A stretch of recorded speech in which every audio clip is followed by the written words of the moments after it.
You're never told that life could ever get this way.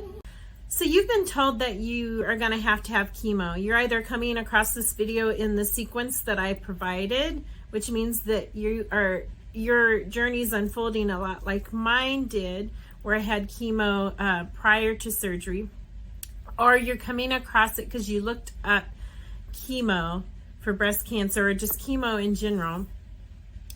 This is what this video is going to be all about, is about chemotherapy for breast cancer patients. I'm going to first talk about what to expect at your very first chemotherapy appointment, which is different than chemotherapy infusion appointment. And then I'm going to talk about what to expect at your chemotherapy infusion appointments. And then I'm going to finish this video with talking about managing side effects. First of all, I would like to share a disclaimer before I move forward in this video by reminding you to always run everything that you hear through your care team.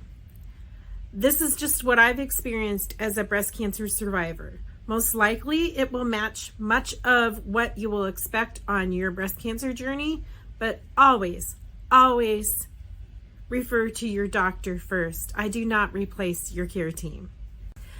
My first chemo appointment was actually with my oncologist, my general oncologist, the one that was in charge of behind the scenes of administering my chemo.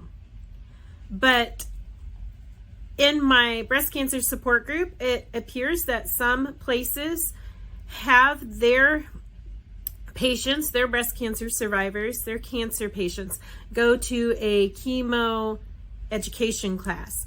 That's probably because they have so many patients and they have so many other things on their workload. But either way, your first chemo appointment is most likely, but not necessarily true, it's most likely going to be an appointment, a consultation to educate you on what to expect at your chemo appointments, or it's going to be a class that other cancer survivors are going to, because they're going to go into chemo as well, so they're in a similar place as you are. Either way, it's going to be either an appointment with your oncologist that's in charge of administering your chemo, and if you go on hormone blockers, they're also usually the same doctor who is in charge of monitoring that, or you will go to a chemo education class. The first thing that I suggest you do is write down any questions that you have for your general oncologist. This oncologist, the doctor that is in charge of administering your chemo, the one that is in charge of monitoring you while you're on your chemo journey. Those are any questions. I will probably give you some information that will provide you with some questions to ask your general oncologist. As with that very first appointment that you had once you were diagnosed, this appointment, the one where before you have your infusions, the chemotherapy appointment where you will most likely meet your general oncologist, it's gonna give you a lot of information. And so if it's not the type of appointment where you are going to an education class, I suggest that you bring someone along with you, because just like that very first appointment, you most likely are going to feel overwhelmed with information. A majority of us are not auditory learners. Most of us, when information goes in our ear, before long, it's going out the other ear. So if you're like me, you're visual and you want copies of everything, or you want somebody to back up what you heard. That's why I emphasize bringing a person to that first consultation appointment. You're probably going to want a person at all of your chemotherapy appointments, and I'm going to talk about that in a little bit. But for this appointment where you're finding out what this chemotherapy is all about, the risks and benefits and so forth, you're probably going to want somebody with you, unless it's an education class where they'll probably give you copies of things. And if they don't, please ask for them. You have a right to that, because some of us can't remember things. They probably know that, but you can ask if they don't give you stuff to back up what they're talking about. Okay, so also you might want somebody with you because you're probably going to feel like you're signing your life away at this appointment. They're going to go over a lot of risks and benefits and things that you might want to consider doing prior to having your first infusion appointment. So that's another reason to have somebody with you to back up. Like if you're like, did I hear them right? If somebody else is with you that is a reliable listener, they're going to be able to say, yes, they said X, Y, and Z. So that's another reason to bring a person. One of the things that they're going to discuss with you is the delivery of your chemotherapy. You're most likely going to have it, have a port, but some people have delivery of their chemotherapy through an IV, like through a vein in the top of your hand or in the bottom of your hand, somewhere where they're going to have access to a vein to give chemotherapy. But I suggest that you ask for a port placement. Most people do have a port placement. Sometimes there are complications with the port. Usually that doesn't happen, but sometimes people do have infections from their port, sadly. But it's more rare than it is something that happens. But the reason I suggest that you have a port placement is that it's less stress on your veins, because believe me, there are so many times they're going to be accessing veins or some way to either get blood work or to provide the chemo.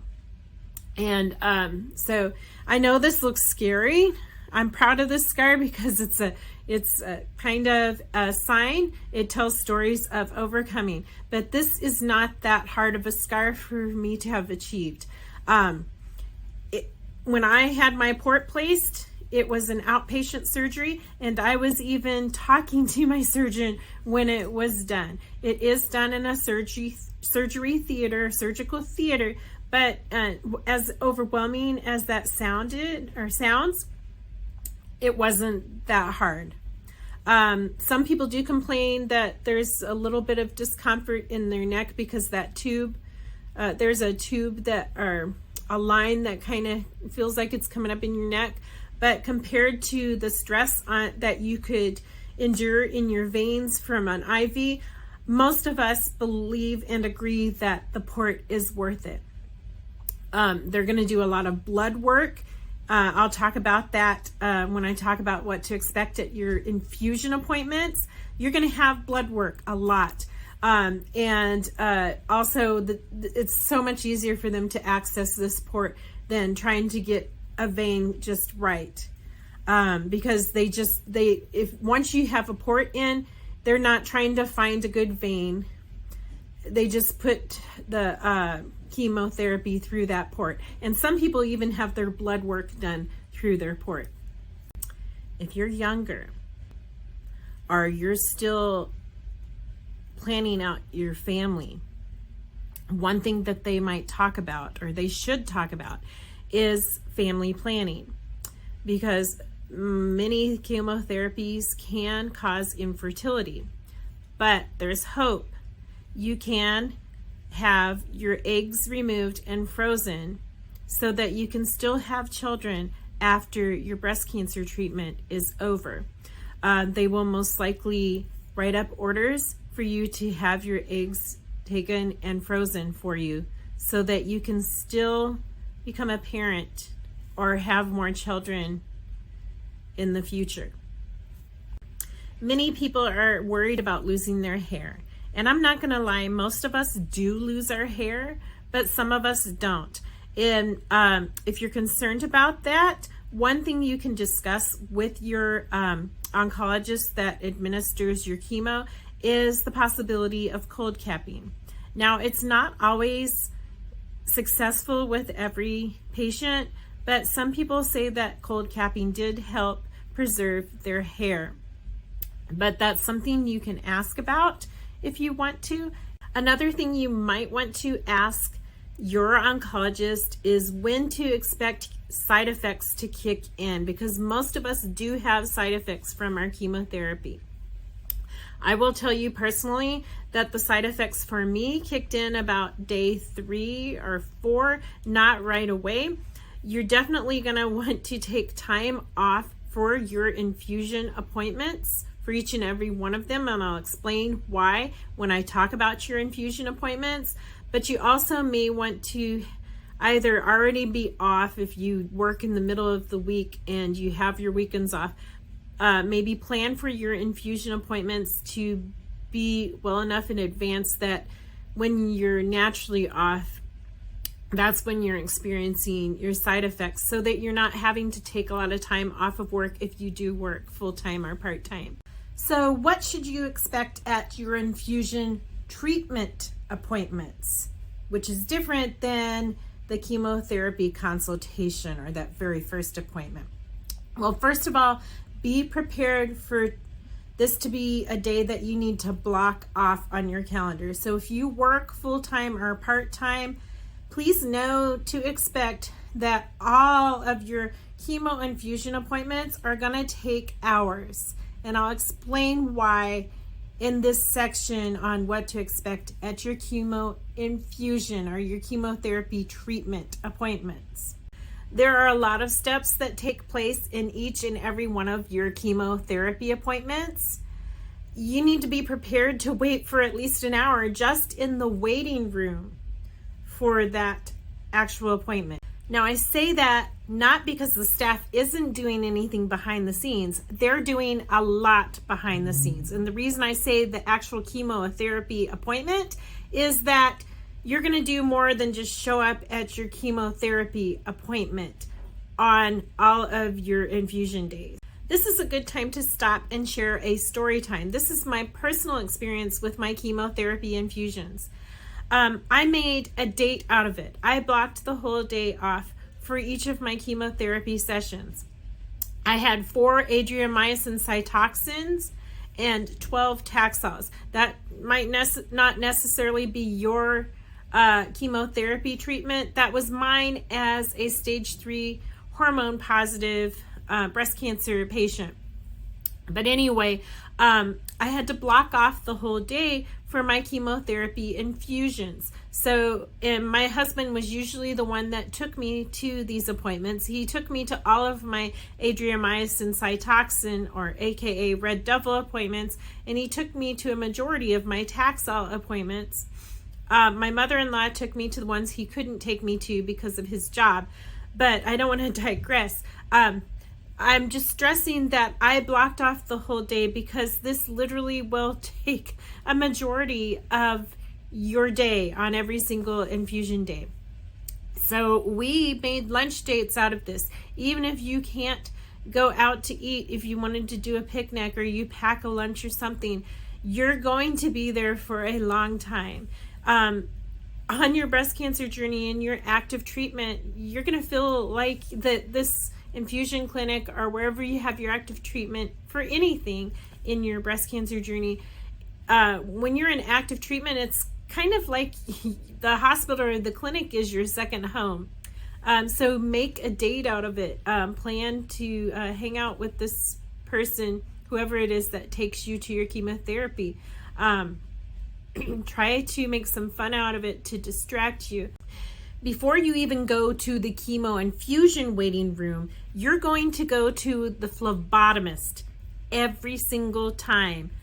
A phlebotomist is someone who takes your blood work. They're the one that draws your blood, usually from a left or right arm, or you might be lucky enough that they take it from your port. I had a port and my chemo was put in my port, but I still had the phlebotomist took my blood work out of my arm, and at that time I hadn't had my mastectomy yet, so they could take it out of the right or left arm. I'll talk about that in a different video about blood draws after a mastectomy, but they could take it out of either arm because I had not had a mastectomy yet, or any lymph node removal.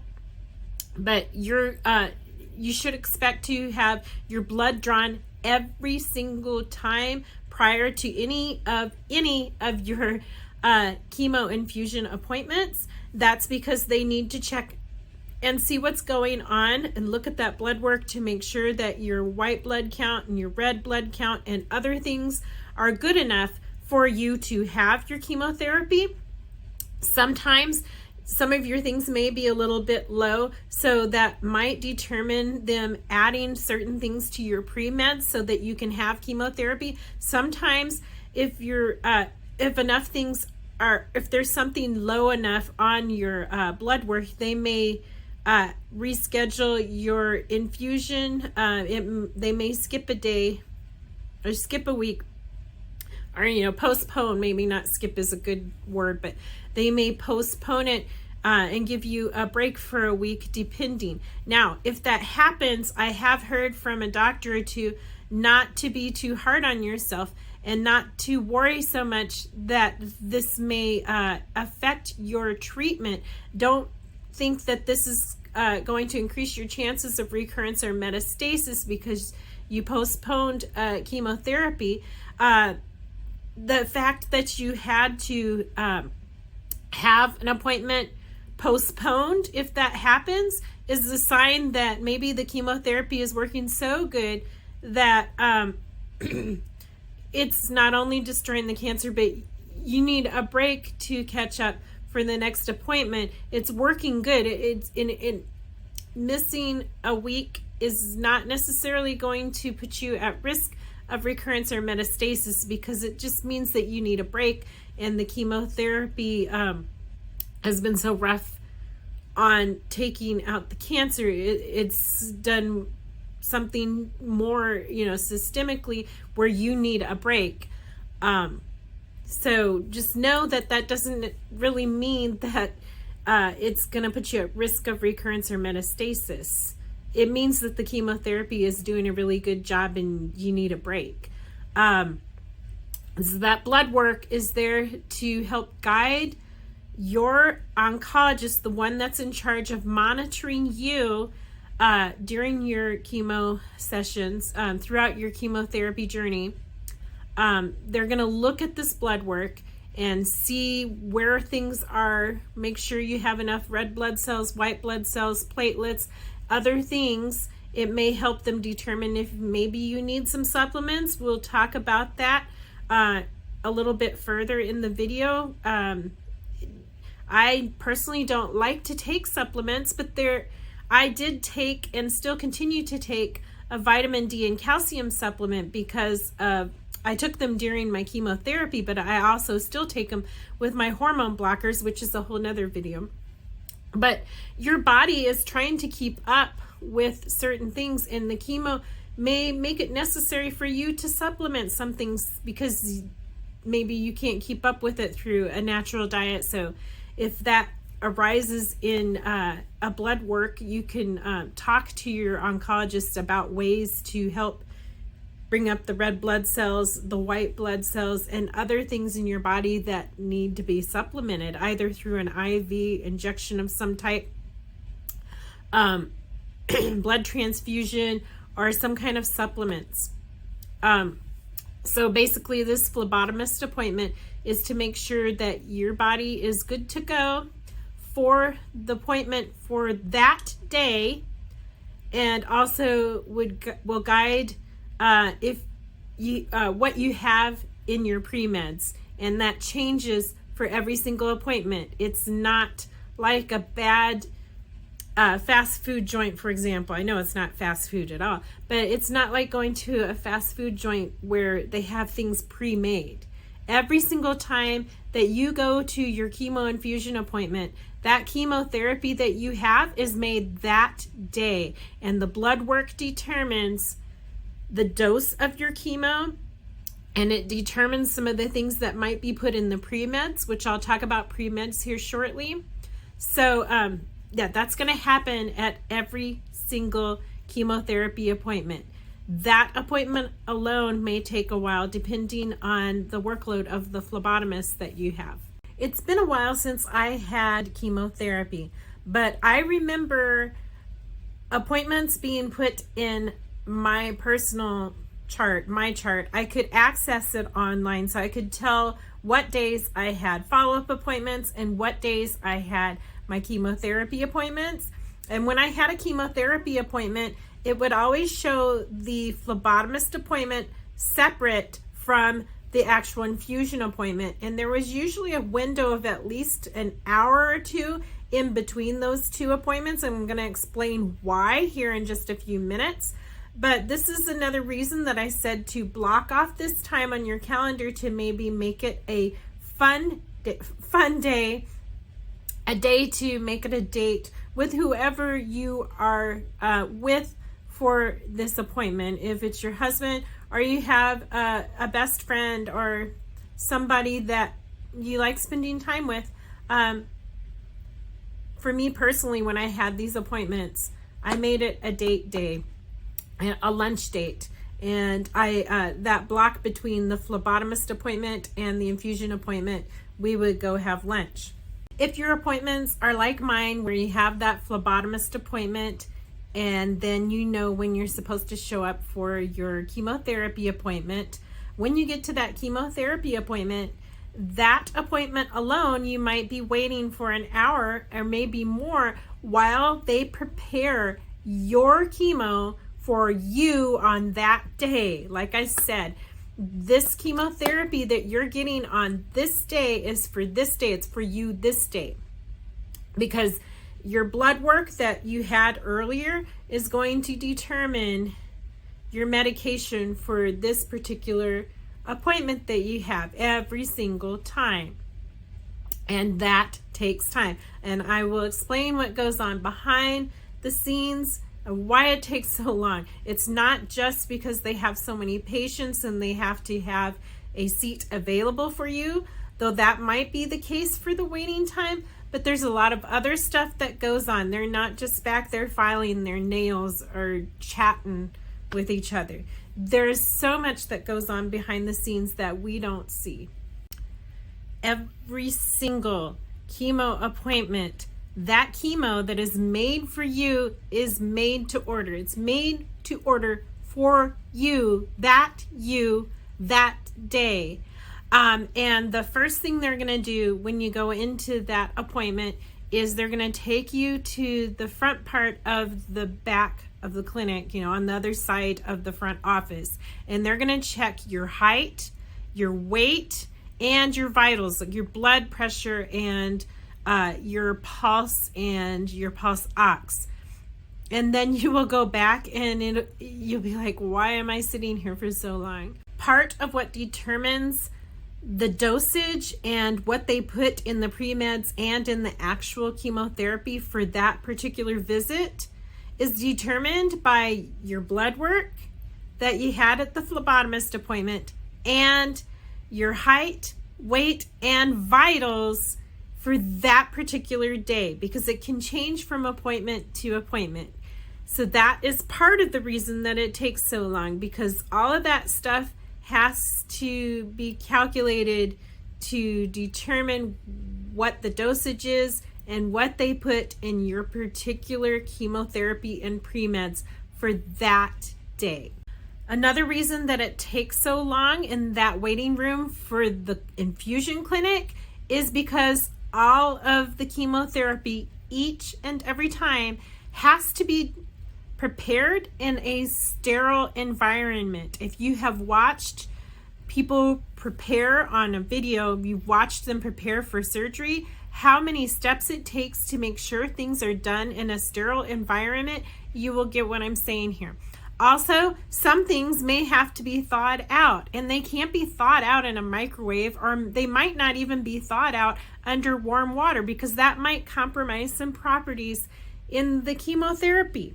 So it takes time. It may have to naturally thaw out before they can mix it up for you that particular day. Your chemotherapy for that particular day also has to be verified over and over and over. Every time it changes custody, like when it goes from one person to the next, they have to make sure that they know it's going to you and not some other patient every single time. They do not play around with this. They want to make sure that you on that day get the meds that you on that day are supposed to get. At some point, you will be called back, I promise. You should be called back. to start your chemo infusion when they have your medication for that particular day. When they take you back there, they're going to start out by getting you comfortable.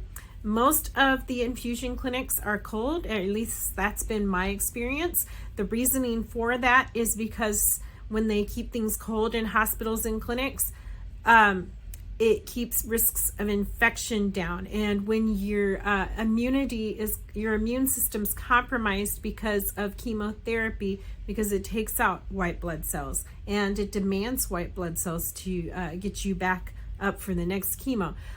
That's why it's so cold. It's an almost sterile environment. It's very cold to keep risk of infection and contagious issues down. They most likely, even though it's cold, they want to make sure you're comfortable. In another video, I will suggest things that you can pack in a chemo bag that you keep for every single chemo infusion. One thing you might put in there is a blanket, but it was my experience, and I've heard many other people have experienced this too. Most of these infusion clinics have a I don't know what to call it. I'm going to call it a closet. It's a thing that it's like a little curio cabinet or a little like wardrobe, but it's for medical industries, and it's a warming apparatus. It keeps blankets warm. I may have talked about this when I talked about preparing for your biopsy. Many of those biopsy clinics have a warming apparatus that keeps robes warm, that are they've been clean and they're sterile. They keep them warm so that you can have them when you need them. It's like getting a towel fresh out of the dryer. Many of these infusion clinics do have blankets in these warming closets, I'll call them, so that you can stay warm even though it's cold in the clinic. That very first infusion appointment, they're probably going to talk about what they're going to do and how you can prepare for future infusions. I will go ahead and tell you, if you have a port, like I said before, you can numb this ahead of time. Get some lidocaine cream. I will try to put a link to what I'm talking about. You can ask your oncologist to prescribe a lidocaine cream. Put that on this spot about an hour or more, maybe a little bit more. I put it on my port spot before I even left for my infusion. And then put like saran wrap, or they have stuff that you can get at a pharmacist that's a dressing that has a clear plastic over it that keeps it from messing up your clothes, and it helps concentrate it so that by the time you're at your infusion appointment, you will barely feel anything when they go to access your port. So they're going to talk about that probably. That's what my chemo nurse talked about that first day. He talked about how to have it numb ahead of time in the future. If you forget, because I did forget that first time, I think my nerves were just crazy. I never forgot after that, but it still wasn't that bad. If you forget, you can ask for them to ice it ahead of time, and that might help keep you from feeling any stinging or any kind of pain. It'll lessen it. There isn't a lot of room in the infusion rooms. There's a place for you, and they should have a chair for the person that takes you, unless it's like like it was during COVID. Thank goodness I didn't have that experience, and my heart goes out to those who experienced chemotherapy during COVID. But when I was at my appointment, they had a reclining seat for me, and then they had a seat for the person that took me. This person is going to have to take you home usually after your chemotherapy infusion, unless you live somewhere where you can take a taxi, for example. Like the lady that wrote Why I Wore Lipstick to My Mastectomy in that book that I read, Geraldine Lucas, she took a taxi cab. But at any rate, whether you have somebody with you or not, I hope you do have somebody with you, but if you don't have somebody with you, Make sure that you have transportation. They probably will even make sure at that clinic that you are not driving yourself at home. But at any rate, they will usually have a chair, or that was my experience. They had a chair for my husband, and when he wasn't there, was for my mother-in-law to sit in. And they make us comfortable. There was a TV there. I believe they had books that we could read and magazines. You can bring your own book. That's another thing you could put in a chemotherapy bag. I'll talk about that chemotherapy bag on another day in another video. My clinic and many other clinics have drinks, and I will talk about that in a little bit, the importance of keeping hydrated. They had drinks, they had graham crackers. I think they had like saltine crackers. They even had soup. I think they had cranberry juice and other juices as well.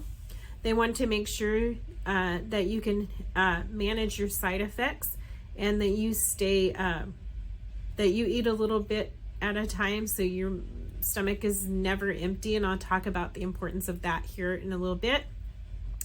They basically make sure that you are comfortable. I think this clinic even had beanies.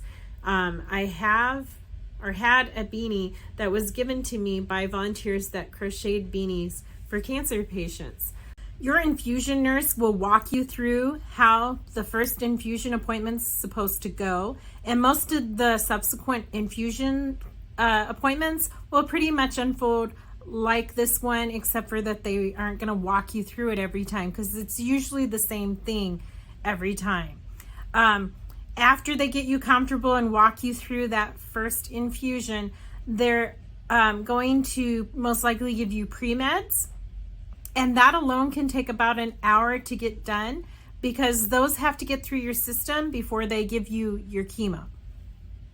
This is a good point in the video to stop and talk about this shirt, not this particular shirt, but the style of this shirt. It happens to be a really good shirt to wear to an infusion appointment, and that's because it has elastic at the top, and that makes it easy for port access. See, I can pull it down and I'm not interfering with them getting to my port. It's probably not a good idea to wear turtlenecks and other restrictive clothing to your infusion appointments. You want something where they can get to your port or your arms easily for IV access.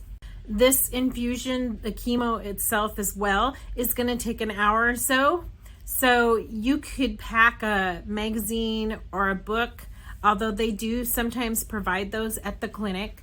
You can watch TV. You can bring some earbuds to listen to good music. But I found after that first infusion, for myself personally, but everybody's different, I ended up sleeping because those pre-meds knocked me out, because they have they just make most people sleepy. But for that first appointment, you can try it out and bring something to entertain yourself, or you might just talk to your friend that brought you. I may have mentioned this before, but your clinic may be like mine. They offered graham crackers, saltine crackers, juice. They even had soup there. And this is because it's good to have a light snack on that you eat. It helps keep the nausea down from the chemo infusions. The pre-meds help with that a little bit, but it's always good to have light meals. I will talk about that when I talk about managing side effects. If you're concerned about an emergency happening when you're on this chemo, I want to reassure you that they watch you very closely. Just like if you've noticed in a hospital, people are hooked up to vitals. They do the same thing when you are in these chemo infusion appointments. So it will check your blood pressure every so often. You will keep your finger in one of those pulse ox things. So it monitors you the whole time. Every once in a while, the machine that the chemotherapies or the pre-meds, either one, is coming through will beep. It's to alert the nurse, usually to alert the nurse that they are about to have to come in to change a bag out. It's rarely anything where they have to come to for an emergency with you, but it will alert them at any rate. For any kind of situation, it should alert them.